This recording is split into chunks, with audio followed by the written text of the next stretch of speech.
আমাদের মধ্যে ভেদ কিরকম? আমি বৈষ্ণব, আমি কৃষ্ণ মন্দিরে যাই, আমি কালী মন্দিরে যাই না। কি আছে কিনা বলুন, আছে কিনা বলুন মুখে হাত দিয়ে। আমি ওই প্রসাদ খাই না, আমি ওদেরটা ধরি না। আরে ধরো না, দরবারি বই গেল। হ্যাঁ, টিভিতে দেখলাম একজন লিখেছেন, কোন সামহাও বলছেন, আমি কারোর নাম করে কাউকে ছোট করবো না, আমার লজ্জা লাগলো কি করে বলছেন কথাগুলো। বলছেন যারা প্রসাদ পায় তারা ছাড়া সবজি বানানো যাবে না, যারা প্রসাদ পায় তারা ছাড়া পরিবেশন করা যাবে না, যারা প্রসাদ পায় তারা ছাড়া রান্না করা যাবে না, সবজিটা আনা যাবে না। তাই বাজারে যাদের থেকে কিনেছেন তারা সব প্রসাদ ভোজি? তো আমি জিজ্ঞাসা করি,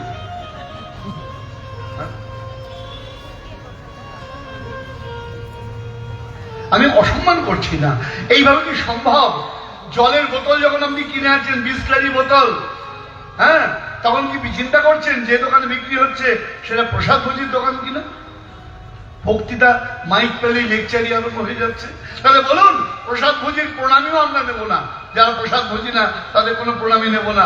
সেইবারে তো লক লক করে হাত বের করে একদম 500 টাকার মান্ডির বেড়ে খপত করে পকেটে ভরা হচ্ছে।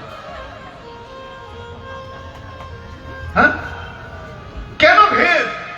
তাদেরকে এনকারেজ করো, উৎসাহিত করো যে বাবা এগুলো ছেড়ে দাও, এই খারাপ জিনিস করো না, অন্যকে হত্যা করে নিজের জীবন পোষণ করতে নেই, বলো, তাদেরকে উৎসাহিত করো। তাই বলে দূর দূর ছেই কেন হবে? আমার কোশ্চেন এই জায়গায়। এতে যদি আমাকে কেউ অপছন্দ করেন, আমি তাদের চরণ ধরে ক্ষমা চেয়ে নিচ্ছি, আমি অপছন্দ করার লোক, আমি এই বিচার মানি না।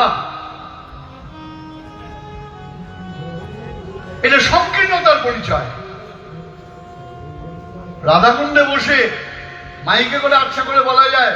এবার আমি কোশ্চেন করি, যারা এইভাবে চলবে তারা আর্মির চাকরি করতে পারবে তো? আর আর্মিতে যারা চাকরি করে তারা লাদাখে যারা থাকে তাদের কি ভোগ দিয়ে প্রসাদ পেয়ে ফেলবে? বলুন তো, বাস্তবতার জ্ঞান নেই, লেখাপড়া শিখিনি আমরা। আজ ওরা যদি লাদাখে দাঁড়িয়ে, ওরা যদি কারগিলে দাঁড়িয়ে, ওরা যদি বর্ডারে দাঁড়িয়ে বুক চিতিয়ে রক্ত না দিত, ঘরে বসে মালা জপ করা বের হয়ে যেত। কি কোনো মিথ্যা বলছি আমি? বলুন ভুল বলছি? কোন শান্ত সাত্বিক বৈষ্ণব আমাকে অপমান করুন এই কথা বলে যে আপনি মিথ্যা কথা বলছেন। একটা কথাও মিথ্যা নয়। সমাজে সবাইকে নিয়ে চলতে হবে, কাউকে দূরে রাখা চলবে না, প্রত্যেককে কাছে টেনে নিতে হবে। আমাদের কেউ দূরের নয়, সবাই আমাদের কাছে। এই বোধ যদি না থাকে, এই সমাজ, এই সংসার ধ্বংস হয়ে যাবে। আমার থেকে বড় নিরামিষ ভোজি তো এখানে কেউ নেই। আপনারা তো 1 পুরুষ 2 পুরুষ খান, আর আমার 650 বছরের মধ্যে আমাদের মন্দিরে কোনোদিন সেদ্ধ চাল ঢোকেনি। তা আমি যদি উদার হতে পারি, তা আপনারা হতে পারবেন না কেন? এত সংকীর্ণ মানসিকতা কেন হবে?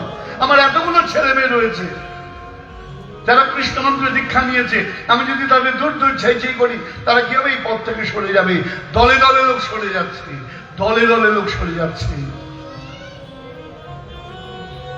এটার নাম ধর্ম নয়, এটার নাম অধর্ম।